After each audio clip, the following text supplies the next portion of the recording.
my wonderful little artists. I miss you all so much, and I'm happy to finally be able to show my face on video so I can talk to you guys, and I would love to see videos where you guys can talk to me as well. So I've had some questions about our very first week of art. Our assignment is to critique and criticize art. And I know it's been a little bit confusing, so I'm here to go over some of it with you, and I will also be critiquing a piece of art. This is an old painting that I did probably in 2014. So this is an older painting that I did, and I will be critiquing it for you so that you can see how I use the 4 parts of art criticism. The first part is going to be description, so I'm going to describe what I see.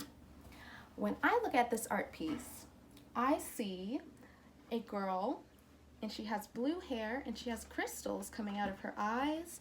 There's a crystal here, and there are crystals up and down the sides. There's also, it looks like, some light coming from the middle, too. So that's what I see when I look at this art. It was done with watercolor and ink. And so now I will move on from the description part to the analysis. When we do analysis, it's time to break out all of those art words we've been learning about, such as value, which means how light and dark a color is, texture, which is the kind of ripplies or scratchies or all sorts of different textures that could be in the artwork, the different senses of feeling, shape and form, the actual shapes that are in the artwork, as well as positive space, negative space, pattern, proportion, movement, rhythm, balance, unity, all of those things that we've talked about over the course of the year. So let's see what I can see from all of that in this piece. I see a sense of movement among these crystals here. It seems as though they're going from one corner down to the bottom corner, so they're moving along. There's also a sense of movement from the way that this light is radiating out. There is an symmetry to the artwork with the person's face, but there's also asymmetry with some crystals on this side that don't show up over here, only on this side. So there is difference in symmetry in this piece.